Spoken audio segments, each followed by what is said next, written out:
ഒരു സദ്യ special cabbage തോരൻ്റെ റെസിപ്പിയാണ് ഇന്ന്. സാധാരണ ഇത് കല്യാണ സദ്യക്കൊക്കെയാണ് വിളമ്പാറ്. നല്ല ക്രിസ്പി ആയിട്ടുള്ള ഒരു തോരനാണ്.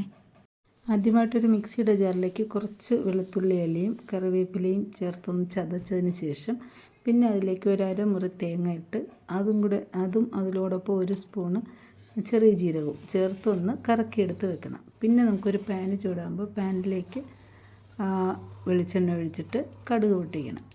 കടുക് പൊട്ടി വരുമ്പോഴത്തേക്ക് അതിലേക്ക് നമ്മൾ ചുവന്ന മുളകും അതുപോലെ കറിവേപ്പിലയും ചേർത്ത് വഴറ്റിയ ശേഷം ഒരു പിടി ഉഴുന്ന് പരിപ്പാണ് ചേർത്ത് കൊടുക്കുന്നത്.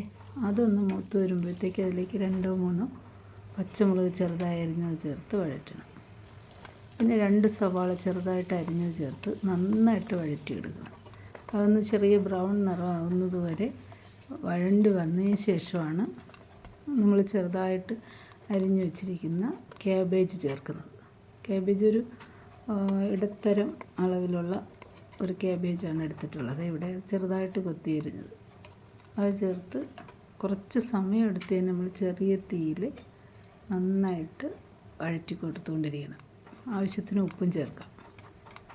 ക്യാബേജ് ഒന്ന് വഴണ്ട് വന്നതിന് ശേഷമേ നമ്മളിതിൽ പൊടികൾ ചേർക്കാവൂ. അത് നമ്മൾ ചേർക്കുന്നത് 1/2 സ്പൂൺ മഞ്ഞൾപ്പൊടിയും അതുപോലെ 1 സ്പൂൺ കാശ്മീരി മുളക് പൊടിയാണ് ചേർക്കുന്നത്. അത് നമുക്കിതിൽ മസ്റ്റാണ്. അപ്പോൾ ഇത് ചേർക്കുമ്പോൾ തന്നെ നമുക്കിത് അടച്ച് വെച്ച് കഴിക്കാൻ പാടില്ല. ഇത് നമ്മളെപ്പോഴും ഇളക്കി കൊടുത്തുകൊണ്ടിരിക്കണം. നല്ല ക്രിസ്പി ഒരു ടൈപ്പല്ലേ. ഇനി നമുക്കതിൽ നേരത്തെ തയ്യാറാക്കി വെച്ച തേങ്ങയുടെ കൂട്ട് ചേർക്കാം. അതും കൂടി ചേർത്തിട്ട് ശരിക്കും കുറച്ച് സമയം എടുത്ത് തന്നെ ചെറു തീയിൽ നമ്മൾ ഇളക്കി കൊടുത്തുകൊണ്ടിരിക്കണം. തോരൻ ഇവിടെ തിരുവനന്തപുരത്തൊക്കെ നമുക്ക് കല്യാണ സദ്യക്കൊക്കെ കാണുന്നതാണ്. അപ്പോൾ വളരെ ടേസ്റ്റിയാണ്. കാരണം കുറച്ച് ക്രിസ്പി ആയിട്ടിരിക്കുന്ന ഒരു തോരനായതുകൊണ്ട് തന്നെ അതുപോലെ കുറച്ച് തേങ്ങയൊക്കെ ഒന്ന് മൂത്ത് അതിൻ്റെ ഒരു ടേസ്റ്റും ഒക്കെ അതിനകത്തുണ്ടാവും. ഇതിൻ്റെ എരിവൊക്കെ നിങ്ങളുടെ ആവശ്യത്തിനിടാം. അതുപോലെ തന്നെ ക്യാബേജ് കുറച്ച് കൂടുതലുണ്ടെങ്കിൽ നമുക്ക് തേങ്ങ കുറച്ച് കൂടുതൽ തന്നെ ചേർക്കണം.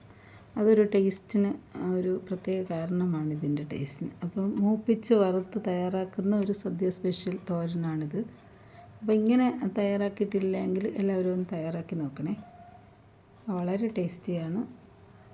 നമുക്ക് ഗസ്റ്റൊക്കെ വരുമ്പോഴത്തേക്ക് കൊടുക്കാനായാലും നേരത്തെ തയ്യാറാക്കി വെച്ചാലും നമുക്ക് അത് ഉപയോഗിക്കാൻ പറ്റും. അപ്പോൾ സ്പെഷ്യൽ ക്യാബേജ് തോരനാണ് അപ്പോൾ ഇവിടെ തയ്യാറാക്കിയിട്ടുള്ളത്. അപ്പോൾ ഇതുവരെ ഇങ്ങനെ തയ്യാറാക്കിയിട്ടില്ലാത്തവർ ഒന്ന് തയ്യാറാക്കി നോക്കണേ. അപ്പോൾ ഓക്കെ, ബൈ. ഇനി അടുത്തൊരു റെസിപ്പിയായിട്ട് വീണ്ടും കാണാം.